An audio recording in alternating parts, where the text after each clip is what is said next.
خەڵکی منطقەی باڵەکایەتیم خەڵکی گوندی گەزنم و لە خانەوادەیەکی جوتیار و هەژار لەدایک بوو.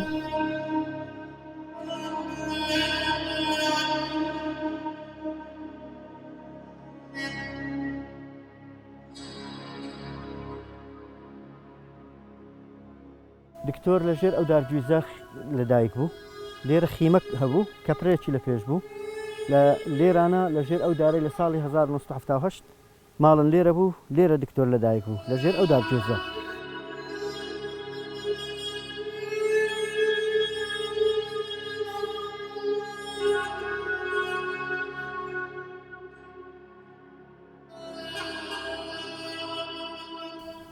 من دارەکی هەتا برەی هەندەی تحمل بوو، دارەکی هەندەی هەر بە کچکەی هەندەی مخلیس بوو، وەلی هات مخلیسی پارتای تێبوو، مخلیسی کوردای تێبوو، جهاد گەورە ببی، جهاد بەرەک بفەهمیدی. ئەمنە ڕۆیشتم هەچوومەکن پێشمەرگەکم دای نەخۆ قادر سۆر محەممەد فارس خۆشەوی ئەوە هەموو برانم هەموو لە چای بوون. ئەو کوردەکە من دات ئەگۆ کوڕی من مێ کوڕە ئەما جیرێن بگیرێن ئیعدام نەکەن، ئەیگۆ هۆدا با مزدەگەنگۆ بگیرێن لە دووم ناماوە هیچ ئەبەدەن. دلگر بوو خۆشەویستی حالە مێش بوو نەکەیدا خۆم هەر بە کچکەی چ گەورە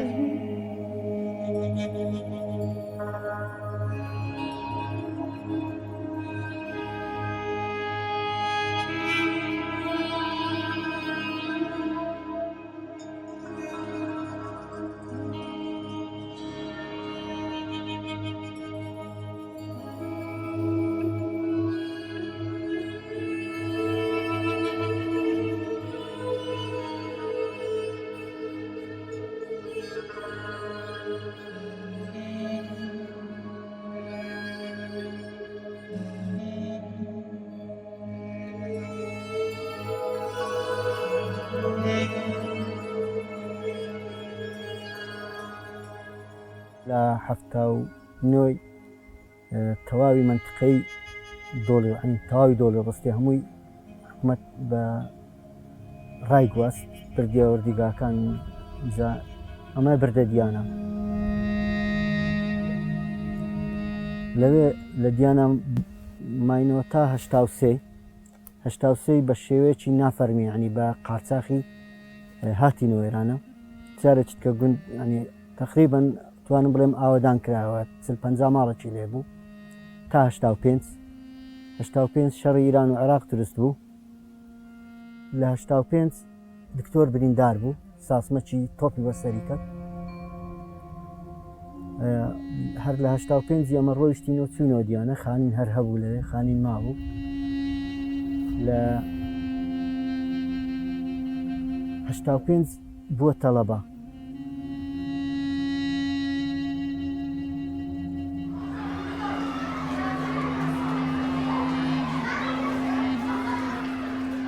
طبعا من قۆناغەکی لە پێش دکتۆر فەرزەتی بوو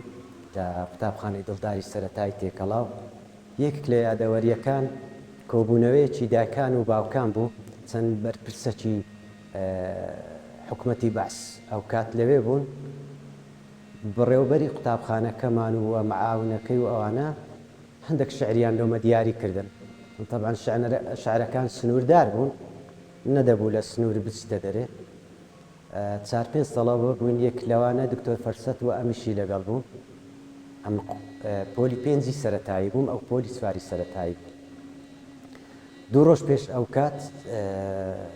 با بڵێن پرۆڤەمان کرد لە مارێ و هەر لە پۆلیش مامۆستای بەرامبەر مامۆستای ڕۆژی کۆبوونەوەکەی دیار کرا و ناوی ئێمە خوێندەوە بە قوتابی زیرەک و لێ هاتوو و شعریش پێشکەش بکەین. ئەمن چوم شعرەکەی خۆم پێشکەش کرامان ئەو شعرە بخوێندەوە کە بۆم دیاری کرابوو. و دکتۆر فەرسەتی جوانەمەرگ ناوی خوێندرایە و هاتە سەر ستەیج و دەستی کرد بە خوێندنەوەی شعرەکەی، بەڵام شعرەکەی گۆڕابوو. ئەو شعرە نەبوو کە لۆی دیاری کرابوو. کۆپلەکەشم هەروە بیرە هەتا ئێستاکە ساڵی 1970 شتەچی وا بوو گوتی گریا بۆ کوردستان بۆ ئەو هۆزانەی بوون بەداستان نیوەمان و نیوە مردن ئیتر یاریدەدەری بڕێوەبەر هات شعرەکەی لەدەست دەرێنا و نەیهێ شعرەکەی تەواو بکە بردیەوە ئیدارەی و لێوێ لێی پرسی ئەمە هەموو دانیشت بووین لە مامۆستایان وتی کاکە ئەتو لۆ شعرەکەت گۆڕیە تو نزانی ئەو شعرە ماڵوێرانیە ناکرێ لێرە بخوێنیەوە لۆ ئەو شعرت نەخوێندەوە کە ئەمە پێم سپاردە بووی و پرۆبەت لەسەر کرد بوو گوتی مامۆستا وەڵا ئەو شعرە ئێوە لەوە منتان دیاری کرد ئەو شعرە خۆش نەبوو من ئەوەم لا پەسەندترە و خۆشترە لە ساڵی 1970 لە هەموو ڕۆژی شەمان هەندێک جار پێنج شەمان هەموو تەڵەبەکان داهاتنە گۆڕەپانی قوتابخانە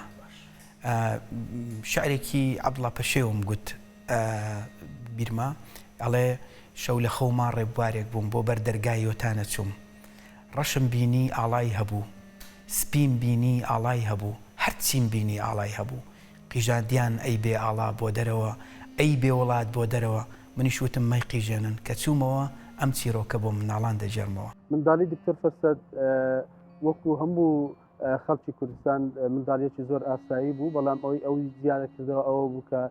لە خانەوادەیەکی هەژار و کەم دەرامەت بوون بۆیە دکتۆر فەرسەد هە لە سەرتاوە بەوە جیاواز بوو کە زۆر حەزی لە کاری جددی بوو حەزی لە خوێندنەوە بوو حەزی لەوە بوو کە چۆن لە بابەتەکانی خۆی ئەو کەم و کوڕێکە لە ڕووی مادیەوە هەی بوو دەیویست بەوە دوو پاتی بکاتەوە بەوە ینی پڕی بکاتەوە بۆی کە قوتابیەک بیت لەسەر ئاستی هەموو قوتابخانەکە دیار و بەرچاو بێت لە ساڵی 91 دوای ڕاپەڕینە مەزنەکەی گەلی کوردستان کە کوردستان ئازاد بوو تەبعی ینی فکرەی نەتەوەی و نیشتیمان پەروەری زیاتر پەرەیسەند شانسمان هەبوو سکرتارەتی یەکێتی قوتابیان یەکەم حرەکە و یەکەم نیشتە جێبوونی لە سۆران بوو ئەو کاتە مەکتەبی سکرتاریەت چەند هەواڵێکی تێدا وەکو عەبدوڵڵا خەلۆ بوو و دژوار فایق بوو مامۆستا ڕەفعات سەعیدی ڕەحمەتی بوو و چەندین برادەری دیکە بەڵام بە حکمی ئەوەی کە مەکتەبی سکرتاریەت لەناو خودی قوتابخانەکەی ئێمە بۆ ئەو کاتە دژوار فایق ئێمەی کۆ کردەوە لەوێندەرێ و وەکو ڕێکخراوێک ئێمەی ڕێکخست و من ئەندامی سکرتارەتی یەکێتی قوتابیان لاوان دیموکراتی کوردستان بووم بارەگامان بە شێوەیەکی کاتی لە دیانە بوو لە دواناوەندی دیانە ڕۆژێکیان مامۆستا ئاکۆ هات گەنجێکی هەرزەکاری هێسکسووکی لەگەڵ بوو تەمەنێکی بچووک بوو وتی ئەمە کاک فەرسەد سۆفیە منش بە خراتنم کرد پێشتر تەعارفم لەگەڵ کاک ئاکۆ هەبوو کە کاک فەرسەد و کاک ئاکۆ باسی خوێندنەوەی کاک فەرسەدیانە کە ڕۆمانی خوێندوتەوە کتێبە خوێنێتەوە من لەوێ سەیرم کرد تەمەنی لەگە عەقڵی گونجاو نەبوو عەقڵی زۆر گەورەتر بوو لە تەمەنی کە دەرەی لە پێش قۆناغی خۆی بوو ئەنی لەوانەیە بە شێوەیەکی لە هەندە خەڵک نە ئاسایی بەس بە نسبەتە من کە لەگەری ژیانی پێما زۆر ئاسایی بوو لەبەر ئەوەی ئەو ئەنی زۆر لە زووەوە خوێنەرێکی باش و هەندێک بیر و باوەڕشی هەبوون هەندێک بیر و بۆچوونی هەبوون کە ڕاستی دائیمەن بە بەرنامە بوو جارێک بەم نیگو گوتی کتێبەکت لۆ دەینم ڕۆمانی دایک بخوێنەوە دوای گوتی ئەوە من لە سەرەتای خوێندنەوەکەم کە تەواو بووم لۆ دینم ئێستا ڕۆمانی مردو خۆرەکانت لۆ دەینم بخوێنەوە بتوانم بڵم یەکێکم لەوانی لە مناڵیەوە دەستم بە خوێندنەوە کردووە یان لە پۆلی شەشی ابتدایی دایکی مەکسیم گۆرگیم خوێندەوە لە پێنجی ابتدایی ژانی گەلی ئیبراهیم ئەحمەدم خوێندەوە لە ینی کتێبەکانی عەزیز نەسینی فسفس پاڵەوان و دەرمانی بێخەوی و کام حزبی کەرامەت و حزبی سەلامەت و ئەمانەم لە قۆناغی سەرەتایی خوێندبوونەوە ئەو کتێبانە هەوڵی ئەدا کە دۆستەکان برادەران کە چێ کتێبێکی نوێی گەیشتە دەست لیان وەربگریت و بیان خوێنیتەوە زۆر جا هات هەوڵی شعری دەنووسی بۆ منی دەهێنێ گوت مامۆستا سەیریکە سەیرم دەکرد یعنی هەوڵێکی زۆر جوان بوو وشەسازێکی باش بوو خەیاڵێکی باشی تیا بوو شتی جوانی ئەنووسی زۆر دیوانی شعریشمە خوێندەوە بە بیرم دێ لە قۆناغی سەرەتایی باوەڕ بکە ینی ئەوەندە شعرم لەبەر بوو کە مامۆستا هەڵی ئەستاندین مەسەلەن بێدەنگ نەدەبووم ئەوەندە شعرم لەبەر بوو.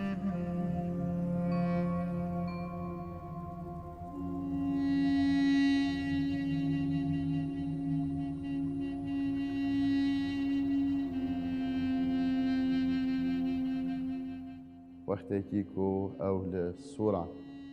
پەیامنێری خەباتی قوتابیان بۆ هەسل دهۆکێ پەیامنێری خەباتی قوتابیان بووم ساڵە 1967 وەکو نافمەیەک و دنیاسی قەدەرێم هەردوو کۆم کرین ساڵانۆتۆنە هێل هەفدێرێ پارەکەی سکرتاریەتایەکی قوتابیان لە زۆر چالاکیکی قوتابیان لە شەقڵاوە لە دیانە لە ڕانی و قەڵاتزە لەگەڵ ستافی یەکێتی قوتابیان و لاوەندی بکاتی کوردستان ئەهات لەگەڵمان بێژەریە کرد ئەهات لەگەڵمان شعری خۆشی ئەخوێندەوە. ئێمە لەگەڵ کاک عیسا سرودمان دەگوتن بۆ ڕۆژانی ڕاپەڕی و ئەویش بەشداری دەکرد بە شعر و هەندێک جار وەکو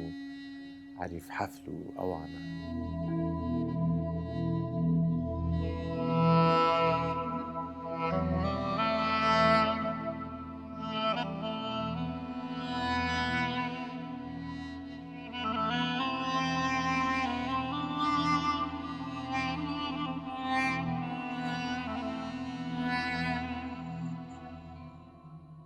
ئەمن مامۆ تا 2000 بەڵام کاکفرسەت ڕۆی ئەو چووە خوێندن ئەو چووە هەولێرێ تووشی سەڵمە بوو لە مەسەلەی خوێندنێ لە کولی ئاداب وەرگیرا ئەو وای هەڵبژارد لە کۆمەڵناسی وەرگیرە ویستی ببیتە یەکەم و بووە یەکەمیش لە کۆمەڵناسی تا بشتە کولیای قانون چونکە هەدەفی ئەو بوو بەشی یاسا تەواو بکەن. ساڵی 1999 دکتۆر فرسەتم ناسی ئەو کاتی من لە قۆناغی دوی کۆلیژی یاسا بووم خوا لێ خۆشپوش تازە هات بە قۆناغی یەکەم. ئەو چالاکیانەی ئەو لە زانکۆ دەیکرد زۆر لەو خەڵکەی زیاتر بوو کە لەناو ئۆرگانەکانیشدا بوو ئەو سیمینار و کۆڕ و چالاکیان و نووسینێک کە دەکرد لە خەڵکی تر زیاتر و بەڵام دەیویست تەرکی زیاتر لە سەرخینەکەی بکاتن بۆیە هەندێک قیادەبوونی دکتۆر فەرسەت لە یەکێتی قوتابیانی کوردستان تۆزێک تەعجیل کە کۆنگرەی دەیەم هاتە پێش ئیتر هەردووکمان شانسمان تاقیکرد بۆ زۆریش ئەوە نەبووین بەڵام گوتی نا ئەو جارە هەردووکمان خۆ هەڵبژێر ئەمش گوتم بەخوای زەحمەت ئەو جارە ئەتوو خۆت هەڵبژێرە و دیسا سەڕێیتووە گوتی مستحیلە تێ من پێم وایە هەردووکمان مؤهلین هەردووکمان دروست بووینە لە مەرحەلەیەکین لە قۆناغەچین و تەکیدیشم تەنزیماتی یەکێتی قوتابیان ئەوەی دەبین وڵای خۆمان هەڵبژار هەردوو مؤتەمەری یەکێتی قوتابیانی کوردستان واتە مؤتەمەری دەیەم توانی دەنگی چوارەمی مؤتەمەر بەدەست بهێنێت کە من بووم بە سکرتێری یەکێتی قوتابیان و ئەویش بوو بە ئەندامی مەکتەبی سکرتاریەت ئێمە لە بۆ بابەتە نەتەوایەتیەکان زۆر ئیسیفادەمان لە ئایدیاکانی ئەو دەکرد حتا پێش ئەو مەرحەلەش کە ئێمە پێکەوە لە خەباتی قوتابیان گۆڤاری خەباتی قوتابیان و کەناڵەکانی تری ڕاگەیاندنی یەکێتی قوتابیان ئیشمان دەکرد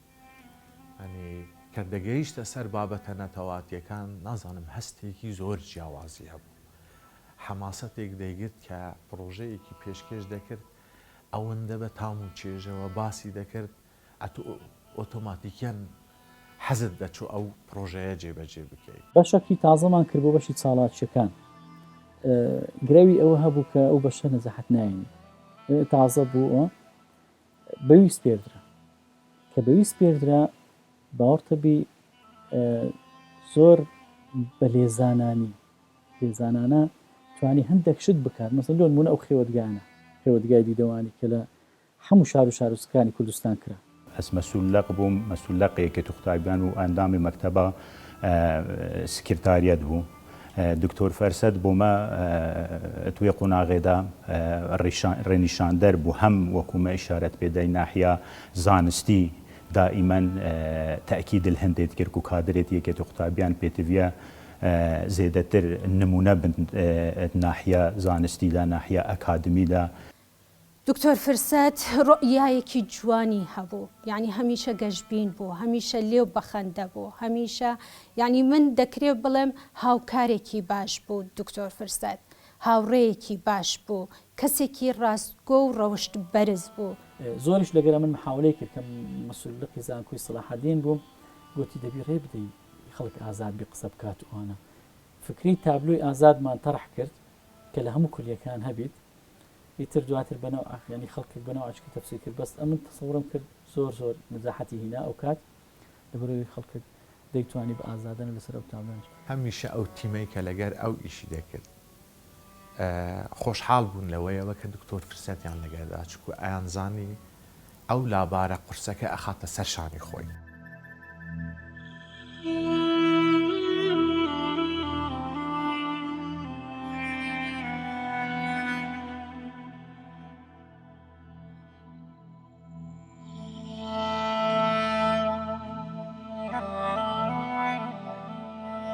لە مؤتەمەری یانزە کە ئیتر بڕیارماندا خۆمان کاندید نەکەینەوە هەر یەکەیەکمان لە دوای تەواوکردنی کاری ڕێکخراوەیی بۆ ئەوەی درێژە بە کاری خۆمان بدەین لە ئۆرگانەکانی پارتی دیموکراتی کوردستان دکتۆر فرسەت چووە ڕێکخراوە جەماوەریەکان و پیشەییەکانی پارتی دیموکراتی کوردستان. شاهدی ئەوە دەدەم لە زەمانێکدا کە یەکێتی قوتابیانی جێ هێلا بوو لە کاری حزبی بوو لە مەکتەبی ناوەندی ڕێکخراوە جەماوەریەکان بوو ئەو کاتی ئەندامی مەکتەب بوو کێشەیەک لە ناو یەکێتی قوتابیانی کوردستان هەبوو لەوەی کە لە بۆ چارەسەرکردنی ئەو کێشەیە بیرکردنەوەیەکە بوو کە گۆڕانکاریەکی مەرکەزی بکرێتن. دکتۆر فەرسەد لەوێن دەرێ ئەو کاتی قوتابی دکتۆرا بوو ماستەری تەواو کرده بوو تەرکیزی خراسەر کە ببێتە سکرتێر بە مەرکەزی ببێتن. ئێمە چەند هەواڵێک ڕاست پێدراین لەگەڵی دابنیشە قسە بکەین زۆر محاولەمان لەگەڵی کرد زۆر هەوڵماندا لە نەتیجەدا قوبوڵی نەبوو وەکو تموحی خۆی وەکو کاری خۆی وەکو ئیشکردن لەو بارەدا ڕەنگە کۆمەڵێک پلان و بەرنامەی هەبوو خەون و خەیاڵی هەبوو بەڵام لە نەتیجەدا ئاخیر جوابی ئەوە بوو ڕێگا بە خۆم نادەم ڕێگا لە گەنجی دیکە بگرم داواکارم کە گەنجی دیکە و دەرفەتی پێ بدرێ. ئەو کاتانی کە مامۆستای زانکۆش بوو ئەو کاتانی کە لە دەستی ڕێکخراوە پیشەی و جەماوەریەکان بوو لە زۆر بابەتە ئەتوانم بڵێم هاوڕێک بوو کە من لە زۆر شوێن وتومانی لەگە فەرسەت سۆفی ڕەحمەتی زۆر کراوە هەموو شتێکمان باس کردو ینی زۆر جار حتا لە مەجای بیرکردنەوەی ئەو سیناریوانی کە پەیوەندیان بە وەزعی حیزب و بە وەزعی ململانەی پارتی لەگەڵ لایەنەکانی تر و بە چاکترکردنی وەزعی حیزب و زۆر بابەتی تریش یعنی بێپەردە لەگەڵ یەکتر قسەمان کردو.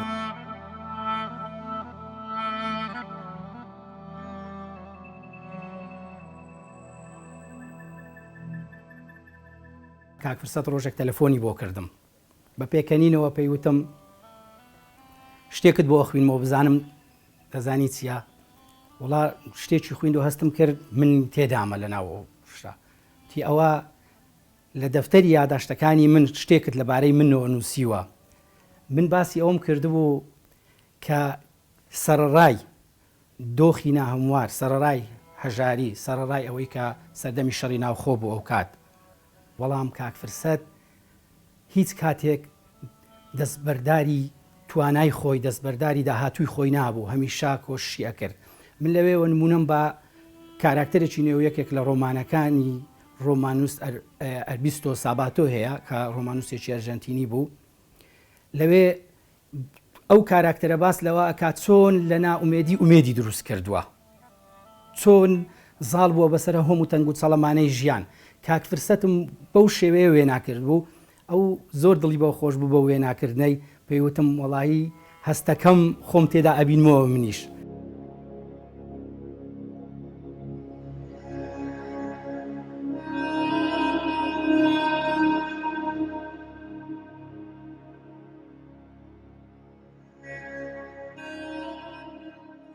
دیسا گرێ و لەسەرەوی هەبوو کە ژمارە سەتەمین کەس بوو لەوەی کە لە پەرلەمان عادەتەن هەندە خەڵک نافەسەی ئەوەی دەکات دەرێگەم ژمارە یەک بووم دوو بووم سێ بوو بکەنەوە من زیاتر احتیمام پێ دەدرێت یان خەڵک دەرێنەوە ژمارە یەکە یان ژمارە دووە کەچی ئەو ژمارە سەد بوو ئێزاش خەڵک متمانەی پێ. ساڵی 2013 من و دکتۆر فرسەت خۆمان کاندید بکەینەوە بۆ پەرلەمانی کوردستان خۆلی چوارە و لە ئەو کاتیشدا دەنگمان بەدەستێنا و توانیمان ببینە پەرلەمانتار لە خۆلی چوارەمدا. دکتۆر فەرسەت نە دەستە سەرۆکاتیە فراکسیۆنی بوو نە دەستە سەرۆکاتیە پارلەمانی دەبوو نەژی بەرپرسەرەتیە هیچ لژنەیەکە یا پارلەمانی هەبوو بەس کارکتەرێکی بەهێز کاریگەر ناو پارلەمانی دا هەبوو ئەوە ببوو ئەگەر هەندێک و هیچ لایەنێک دەستژە بیر و بچوون و مخترح دکتۆر فەرسەت هەل نەگریدن. هەستی بە مەغدوریەتێک دەکرد کە لەو موقعانەدا ڕۆلی نییە بەڵام ئەوە ببووە نمونەیە کە ئێستاش لە خولی پێنج ئەو ماوەی ئەمن ئەو دو ساڵش لە خولی پێنج ما بوومەوە هەمیشە لەلایەن ئەندام پەرلەمانەکانی کە تازە هاتبوون لە خولی پێنجەوە دکتۆر فەرسەد بە نمونە دەهێنراوە هێشتا لە ژیانیش مابوو ئەگەر پەرلەمانتار بیەوێ ڕۆڵی خۆی ببینیتن مرز نییە مەوقیعی هەبیتن پەرلەمانتار بوون زۆرە بتوانانی جێپەنجەی خۆت جێبێلی یەکێک بوو لەو پەرلەمانتارە نمونەیانەی کە شارەزا لە بواری قانون و یەکێک بوو لەو کەسایەتیانەی کە هەمیشە بەرەنگاری ئەو کەسانە دەبەوە کە گەندەڵی دەکەن هەر بۆ ئەوەش یعنی بە بەردەوامی بە دوواداچوونی هەبوو بە بەردەوامی خەریکی ئەو پرۆژە یاسایانە بوو کە لەم بوارەدا گرنگن سێ سیفەتی زۆر جوان و بارزی تیا بوو جدیەت دڵسۆزی خەمخۆری لە کۆبوونەوەی پەرلەمان جارێکی تر داوا لە سەرۆکایەتی پەرلەمان دەکەم کە پەیڕەوی ناوخۆی پەرلەمانی کوردستان تەواو بکەین و بیخەینە بەرنامەی کار و بە هەمومان گفتوگۆی بکەین من دڵنیام لە کەمتر لە مانگێک ئێمە دەتوانین تەواوی گفتوگۆکردن لەسەر ئەم پەیڕەوە تەواو بکەین لەو ماوەی 5 ساڵ ئێمە لە پەرلەمان بووین ڕۆژێ لە ڕۆژان بە تووڕێی دکتۆر فرسەتم نەدیوە ئەو هەموو شاجرە و ئەو قسە ناخۆشانێکە لە ناوەڵی پەرلەمانە ڕوئەدا ئیتر هەموو پەرلەمانەکانی دنیا هەیە ڕوئەدا بەڵام من ڕۆژێ لە ڕۆژان نمبینی دکتۆر فرسەت بەرامبەر بە ئەندام پەرلەمانێک یان بە فراکسیۆنێکی تر یان بەوانەی خۆیان تووڕێیەکم پێوە نەبینیەوە هەمیشە ئەهلی سڵح و ئەهلی ئاشتەوایی و ئەهلی برایەتی هەمیشە ڕۆڵێکی پۆزیتیڤی دەجێڕا بەڕاستەکە یعنی ڕۆڵێک بە ئاراستەی ئاشتەوایی بە ئاراستەی لێکتر تێگەیشتن و بە ئاراستەی نزیکردنەوەی هەموو جیاوازیەکان بۆیە من قەت ڕۆژێک لە ڕۆژان تەعەسوبی حیزبیم لە خوا خۆش بوو دکتۆر فرسەت نەبینیوە زۆر جارانیش کە لە ناو جەلسەی پەرلەماندا کێشە و گرفتێک دروست دەبوو گروپێک هەبوو کە گروپی چارەسەر بوون دکتۆر فەرسەت سەرمەشقی ئەو گروپی چارەسەرە بوو شتێک هەبووە بمانویستە ئیتیفاق بکەین ڕێکەوتن بکەین سازانی لەسەر بکەین ئەگەر فراکسیۆنی پارتی دکتۆر فرسەتیان دەستنیشانە کرد ئیتر ئەمانوت ئەمە ئاماژەیە کە پارتی دەیەوێت لەمە ئیتیفاق بکەین کە لە ناو پەرلەماندا یان لە نێوان فراکسیۆنەکاندا کە گرفت و مەشاکل دەبوو ئەو بەڕێزە کە دەیتوانی بە شێوەیەکی عەقلانە و بە شێوەیەکی سیاسەتی معتەدیل گرفتەکان چارەسەر بکاتون لە نێوان فراکسیۆنەکاندا ئەگەر توندی لەوە بێت کە لە ڕووی ئینتیماوە بڵێ پارتێکی تون بوو ئەگەر لە ڕووی باوەڕ بە جەناوی سەرۆکی بڵێ با پارتێکی تون بوو بەڵام لە ڕووی میکانیزمی ئەوەی کە چۆن ئامانجەکانی پارتی بێنێتە دینا پیاوێکی تونڕەو نەبوو کە فرسەت هەمیشە لەگەڵەوە بوو کە بەهێزی نەرم هەوڵبات کە بەرژەوەندەکانی پارتی زیاتر کات بەرژەوەندەکانی پارتی هەڵوێستەکانی پارتی بچەسپێنێ زۆربەی یاساکان لە ناو پەرلەمانی کوردستان لەو خولی ئێمە پێمای 18 یاسا دەرچوو لەگەڵ 11 بڕیار زۆربەی زۆری دەستی فرسەت سۆفی پێوە بوو ژیان لە لای من بریتە لە ئینسانیەت و دینیش لە لای من کە ئێستا پێکەوە لەو ڕەمەزانە قسە دەکەین هەر دیسان لە نەتیجەی نهایی بریتە لە یەک جملەی بچووک کارکردن بە چاکە نەهیکردن لە خراپە هیچ کاتێک نا بیری حزبایەتی نا ئینتیمای قەومی نا ئینتیمای ئاینی نەبووە پاڵەپەستۆیەک یاخود حادزێک بۆ بەرەحمەتی دکتۆر فەرسەت هەتاکو پەیوەندیەکی باش ببەستێت لەگەڵ ئەوەی بەرامبەر لە ئێمە زیاتر پشتیوانی لە مافەکانی پێکاتەکانی دەکرد لە پەرلەمانی کوردستان و لارێمە کوردستان لە گرنگترین کە پرۆژەیەکە بوو کە پرۆژەی پارێزگایکردنی مافەکانی پێکاتەکان بوو لە هەرێمی کوردستان کە ژمارە 5 ئامیازە ژمارە 5 لە 2015 کە مساادەکرا ڕۆلی دکتۆر فرسەت سۆفی زۆر گرنگە و ڕۆڵێکی باشە بوو لە مساادەکردنی ئەم یاسایە.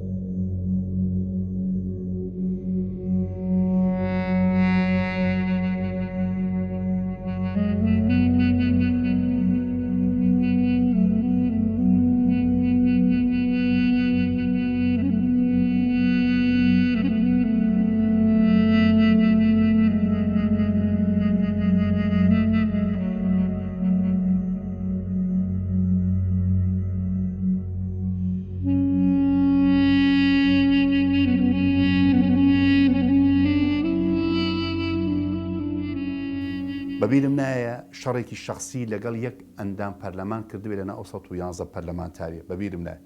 و بەبیرم نایە ئیشێک لە دەستی مردبێ ینی هەر کارێکی پێ ڕاست پێدراوە حتا تەنانەت لجنە هەبووە ئیشی ئەویش نەبووە بەڵام بۆ دڵسۆزی ئیشەکە ئەو گرتوێتێ دەست زۆر بە جوانی ئەی کرد ینی ئەم ئاسن زۆر ئاگامان لە ئیشەکان نەبوو ئەو بەدەمیەوە ئەچوو بەڕاستی ئێکیان پارلەمانتار بوو و بیرروکەک نافۆڵە پارلەماندا پێشکەش کرد بۆ خوشکردنە ژیانە خەلکی هەژار و کێم دەرامەت و هەر بە ساڕێکن چارەسەریەژی بۆ حکوومەتێ تارح کردبوون.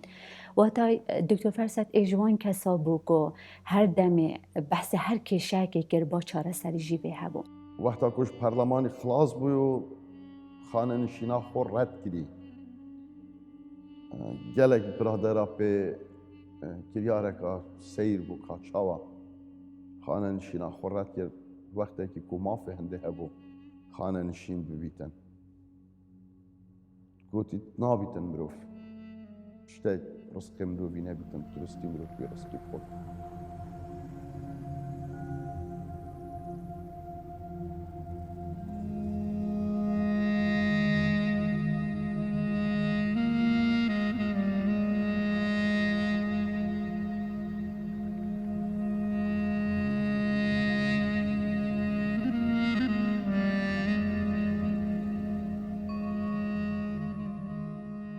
لە یادیکەم ئەوە بوو کە بەڕاستی زۆر جار وەکو منداڵەکانی خۆی سەیری منداڵەکانی منی دەکرد منی شەروا بوومە بەڵام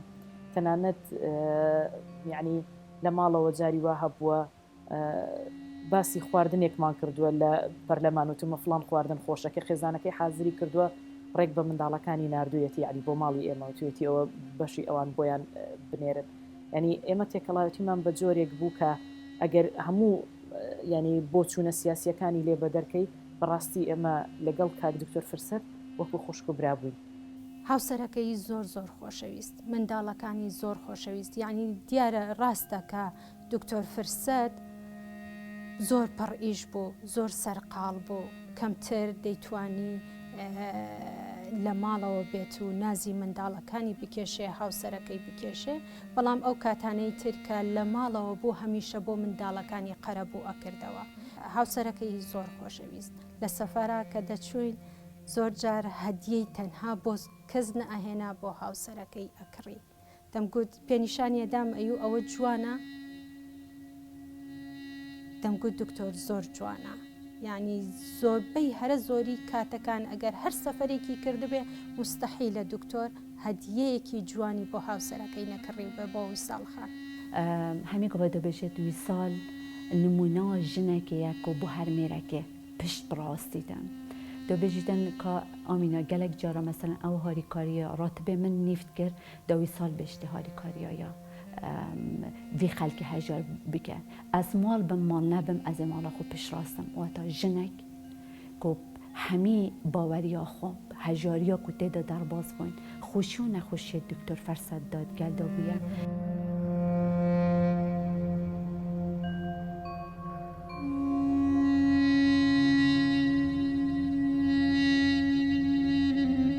فەرمانی جەنابی سەرۆک بارزانی بوو کە جەنابی سەرۆک بارزانی هێشتا لە پۆستی سەرۆکاتی هەرێم بوو ئەو لەژنەیە دروست بوو بە حکمی ئەوەی من بە حکمی ئیشی خۆم کە لە ئەنجومەنی ئاسایش و پێشتریش ئەندامی لەژنەی چاکسازی سەرۆکاتی هەرێمی کوردستان بووم و دکتۆر فەرسەتیش بە حکمی ئەو بەدەدا چۆنەی بۆ فایلەکانی چاکسازی و گەندەڵی لە زۆر بواردە لە پەرلەمانی کوردستان کاک هێمنیش دکتۆر هێمن هەورامی کە ئەو سەردەمە لە خزمەت جەنابی سەرۆک بوو لە بارەگای بارزانی جەنابی سەرۆک ئێمەی کۆ کردەوە پێی باش بوو کە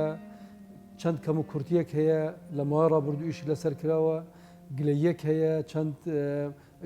گیر و گرفتێکە پێویستی بە چارەسەربوون ئەو لژنەیە لەوەڕا دروست بوو تر ئێمە لەسەر ئەو بنەمایی کە توانیمان پێکەوە ببینە تیمێک بۆ ئەوەی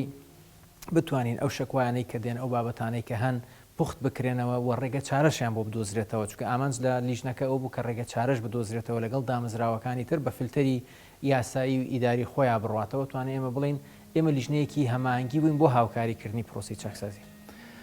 جەنابی سەرۆک زۆر دکتۆری خۆشەویست دەرفەتی دابووە یعنی پێی گوت بوو دکتۆر هەرچی هەیە پێم بڵێ دکتۆر بە تەواوی بڕوا و سیقە و ڕاستی لەگەڵ جەنابی سەرۆک قسەی دەکرد بە هەموو شێوازێکیش لە تەرەفی ئەوە بوو کە کێشەکان بە حەق و بە عەدل چونکە خۆی یاساناز بوو خۆی کەسێک بوو نەیدەویست وەکو ڕۆلی دادگا و مەحکەمە ببینیت بەڵام لە هەمان کاتیشدا یاساناسێکی باش بوو لەوەی کە بتوانیت کێسەکان یەکلا بکەتەوە و تەرەفی حەق و ناحەق دەستنیشان بکەت و دیار بکەت. لەسەر چەندین مەلەف کە پێویستی بوو بە عنکاوە و بە شوێنەکانی دیکەی مەسیحیەکان لەسەر زەوی و زار و هەندێک بابەتی تایبەت بە گەندەڵی و بە چاکسازی زۆر لە نزیکەوە کارمان کرد لەگەڵ جەنابی دکتۆر فەرسەد کە دەیگوت زۆر ماندی و هیلاکم، بەڵام ئەو خەڵکە ئەوەندە حەماسی هەیە بۆ چاکسازی، ئەوەندە حەماسی هەیە بۆ بەرەو پێشبردننی وڵات، یعنی من ئامادەمە هەموو ئەو فشارانە قبول بکەم لە پێناوی ئەوەیدا ئەو دڵخۆشیە بۆ خەڵکی خۆمان دروست بکەین. ڕۆژێکە جمعە بۆ ئێوەریەوەی تەلەفۆنە من کرد زۆر حەماس گوتی ئەبرکە من کتێبەکە خوێندی سەر چاکسازیە جۆرجیا من یا تەرجمە کردی و ئەو تەرجمەوێژی بۆ من و بە کۆمەڵەکە هەواڵە فڕێ کرد. ئێشە بەرز کایکە مەسرور بارزانانی حکوومەت وەرنەگرت بوو وەکی ئەس ئاگادار ئەو پرۆژە بوو جەنوبی کایک مەسرورژی هەناکۆ بۆ حکوومەت ئایندە سودێژێ وەربگرن. سڵاو ڕێز ئەوە کتابێکە بە عەرەبیە 106 لاپەڕەیە. من جمعە و شەموەک نهاتمە داوام جمعە و شەمەک لۆی دانیشتم جمعەکەی خوێنمەوە شەمەکەش ئەوها کردمەوە کوردی و کورتم کردەوە ینی پێدا چوومەوە هەموو کتابەکەم کردە ئەو هەدەل 11 لاپەڕک گوتم لە دۆست و برادران ئەوەی بکەم. لە ساڵ 2016 جەنابی سەرۆک چەند خاڵێکی ڕاگەیان بۆ چاکسازی منی بان کرد و وەکو لیژنەیەک ئێمە دەست بەکار بووین و بەسەراحەت من پێم وایە هەمیشە گوتومە داعش خەتەرێکی زۆر گەورە بوو، بەڵام ئەگەر ڕێگە لە فەسادی و بە هەدەردانی سامانی گشتی و گەندەڵی نەگرین لەوانەیە خەتەرەکەی کەمتر نەبێت لە فەساد. خۆ ئەو وڵاتانەی کە داڕوخێن ئەو تەجروبەکانی ئەو وڵاتە عەرەبیانە بەشی گەورەی دووشت بووە، فەساد بووە،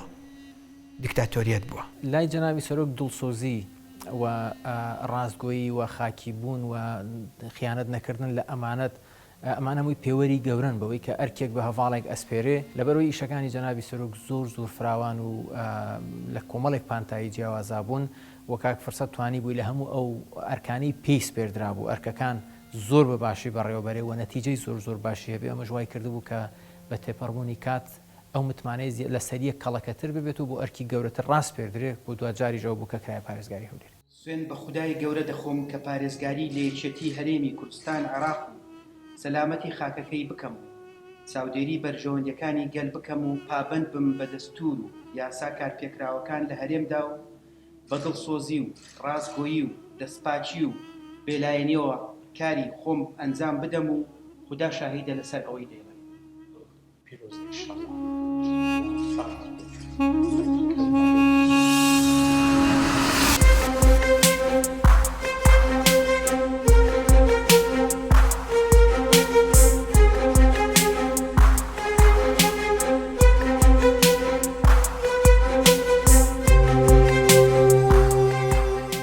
بەرنمەیەکی داڕشت بوو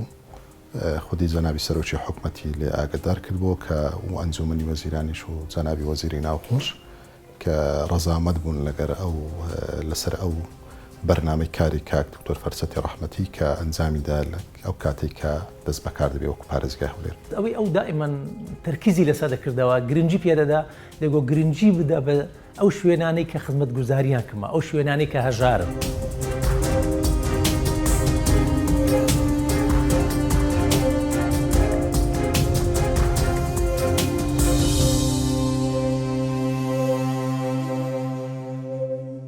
بەیانیان ئەو کاتێک کە من هەڵدەستام یعنی خۆمان حازرکەین بین بۆ دەوام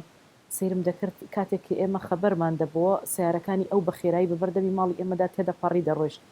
یەک دوو جار تەلەفۆنم بۆ کردوتم ماڵت ئاوا بێ ینی بۆ ئەوەندە جدی هێشتا یعنی زۆری ماوە بۆ ئەوی کە دەوام دەست پێ بکە دەستی دەکرد بە پێکەنین دەیگو باوەڕت هەبێ من ئیمشەو هە تا سەعات 2 شەو نەیان هێشتووە بخەوم.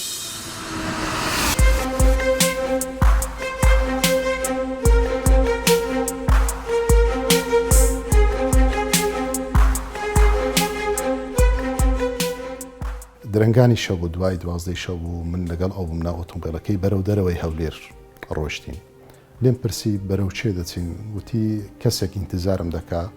دەبێ بیبینم خۆم بیبینم. بالفعل ئێمە کە چوونە دەرەی هەولێر لەسەر شەقامی سەرەکی هاوڵاتیەک ڕاوەستا بوو خۆی پەیوەندی پێوە کردو گوتی تۆی لە فلان شوێن ڕاوەستای کەسەکە هاتە نێزیکی ئەو زەرفێک یارمەتی پێدا و من ئەو کات ینی با بڵێن ڕەتفعلی ئەو شخصە زۆر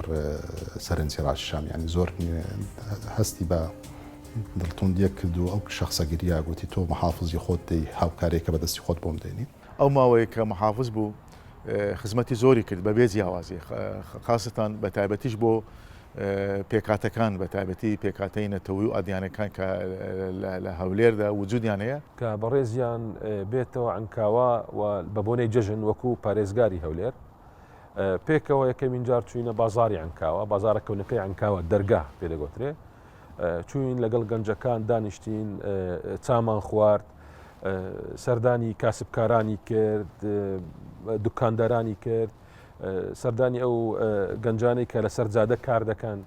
لە کریسیانەکان و لە گشت پێکاتەکان کە لە عنکاوە دەژین سەردانی وانی کرد هەولێر ینی تایبەتمەندێکی هەیە نەک بۆ من کە من لە هەولێریم و لە سنووری پارێزگای هەولێرم با بڵێن بۆ خەڵکێکی تریش کە لە پارێزگاکانی تریشە کە دێتە هەولێر زۆر بە زەحمەت ئەتوانی دەستبەرداری هەولێر بێ خەڵکێکی دڵگەورە خەڵکێکی میوان دۆست خەڵکێکی بێکێشە دڵپاک بۆ دراوسەیەتی باش و ئەو شارەش بەخۆی تەبیعەتێکی جاذبێتێکی سەیری هەیە کە لێی ژیای زۆر بە زەحمەتە توانی دەستبەرداری باوەڕ بکە ئێسان کەچتە دەرێش سەفەرەکە یعنی وەکو هەناسە بڕکەیەتی تاوەکو بێتەوە هەولێر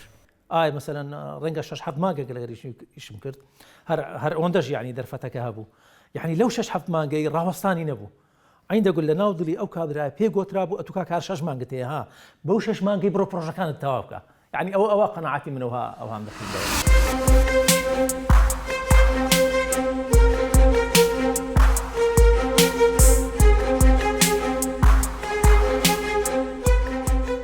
جگە لە کۆبوونەوەی پەتای کۆڕۆنا سێ کۆبوونەوەی ترمان ئەنجامدا کەواتە لەگەڵ کۆبوونەوەی پەتای کۆڕۆنا چارەم کۆبوونەوەمان بوو من هەستم کرد کەمێک بێتاقەتە پێشم و دکتۆر پێویست بەوە کە ئیسراحەت بکەی گوتی ناکێشم نێ بە باشم من دوای عەسر لەیدا بڕام هەر ئەو ڕۆژ دیارە چەند بەرنامەیەکی تری هەبووە سەردانی یەک دوو شوێنی تری کردبوو سەردانی پارچی منارەی کردبوو بۆ کردنەوەی شوێنی باڵندە و ئەوانە کە کەسێکی ژینگە دۆست بوو زۆر لەو کاتە هەواڵانی ئەوانەی کە لەگەڵی بوون باز دەکەن کاتێک کە گەڕایتەوە بۆ پارێزگا دوای مەغریب بووە باری تەندروستی تێک چووە دەست بەجێ داوایان کردەوە کە پزیشکێک هاتووە پشکنینی سەریری بۆ کردووە و پاشان پشکنینی ڤایرۆسی کۆڕۆنایان کە بۆ کرد هەر دوای مەغریب لە گروپێکمان هەبوو لە واتسئاپ کە یەکتریمان ئاگادار دەکردەوە لە هەموو بابەتەکانی ئەوەی کە ژووری ئۆپراسیۆن ڕسالەیەکی یان بە بڵێن نامەیەکی دەنجی کاک دکتۆر بڵاو کرابووە خۆی بڵاوی کرد بۆ دای نەبوو دەڵێت هەواڵان پێم خۆشە ئەو ڕۆ پێش ئەوەی بچنەوە ناو ماڵ و منداڵتان فەحسێکی بکەن چکە لە کۆبوونەوەی ئەوڕۆپیەکەوە بووین وا پێچی بە پێی فەحسی ئەوەلی ئەوەی دەدەقەیەکە تازە هاتن فەحسی منیان گرت پێچی کۆڕۆنام بی و پۆزتیڤ بوو جا هێشتا فەحسەکەی دیمایە ئەوەی پاش چەند سەعاتێش کە دەرەچی ئاگادارتانەکەمەوە بەڵام گوتم بەر لەوەی خوا نەخواستە کەسێکتان بچۆ ناو ماڵ و منداڵیان لەگەڵیان ئەو بن پێم باشە فەحسی بکەن یان تۆزەک خۆتان کەرەتین کەنتان نەتیجەی من ئینیهایی دەرەچی ئەوانەوانی لە من نزیک بوون ئەوان زیاتر بڕیار وا بوو من لەگەر جەنابیان بچین سەردانی سەرۆکایەتی ئەنجومەنی وەزیران بکەین بۆ ئەوەی پرۆژەکانی خۆمان پێ بڵێن ئەوە پرۆژەکانمانە هەتا بودجەوە دەست بێنین و بۆ جێبەجێکردنی ئیتر ئەوەی ڕوویدا ئەوە بوو جەنابیان تووشی ئەو نەخۆشیە بوو ئیتر دەوری پاش مەغریب بوو هات تەلەفۆنێکی کرد ینی بەرنامەکەمان ئەو پێکەوە بچین تەلەفۆنێکی کرد گوتی وەڵە ئەم پێم ناکرێ بێم ئەو نیشانەی تیا ڕوویدا بوو گوتی بەس تو ڕووسیبیانی ئەنجومەنی وەزیران بڕۆ لەوێن درێکا پرۆژەکان ببە و مناقەشە بکە با گوتی دیفاع بکە ها ئەو پارانە هی فەقیرانە خزمەتگوزاری فەقیرانە خزمەتی فەقیرانی پێ دەکەن زۆر دیفاع بکە لەسەر پرۆژەکان وەڵامیش گوتم کاک دکتۆر دەبا ئەو دوو ڕۆژەی تەجیلیکەن سێ ڕۆژی دی ئینشاڵڵا دوای بە سەلامەتی تێەوە پێکەوە دەچینەوە ئەنجومەنی وەزیران قبولی نەکرد گوتی نا هەڕوو لۆ وەختی بەفیڕۆ بدەین بیسە بە پەلە بوو لە ئەنجامدانی پرۆژەی کۆتو سیبانی ئەتوو بە تەنیا هەڕوو بەس دیفاع لە پرۆژەکان بکە دیفاع لە پرۆژەکان بکە دوای وەچی هاتینەوە ئینشاڵڵا لەسەری دادەنیشین و سێ جێبەجێ دەکەین ئیتر ئەوەی ڕوویدا دەرفەتەکەنەوە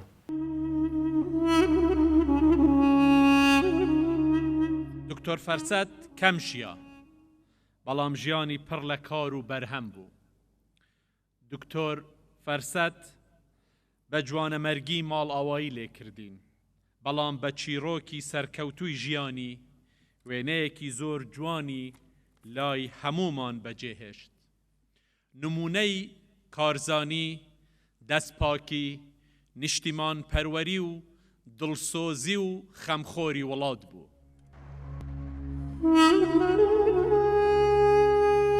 لەلای من ژیان ئەوەیە کە ئینسان وەکو ئینسان سەیری ئینسانەکان بکات، نەک لەسەر ئاستی مرتبەی ئیجتیماعی و پلە و پۆست و پایە، چونکە لە نەتیجەی نهایی هەمومان بەیەکەوە یەک شت چاوەڕوانمان ئەگەر قسەیەکی مامۆستایانی ئاینی نەبی کە بۆوان بەجێڵین و ئەمەویشەوەی هەمومان پێکەوە یەکسانی لەوەی دەچینەوە ژێر ئەو خاکە بێنی ئینسان بەچی خۆی مەغرور بکاتیان لەسەر خەڵکی ترکە ئەوڕۆ جروفی نەبووەکو تۆ بێ بچی لاف و گەزاف لێ بدەی. من وا ژیانە بینم.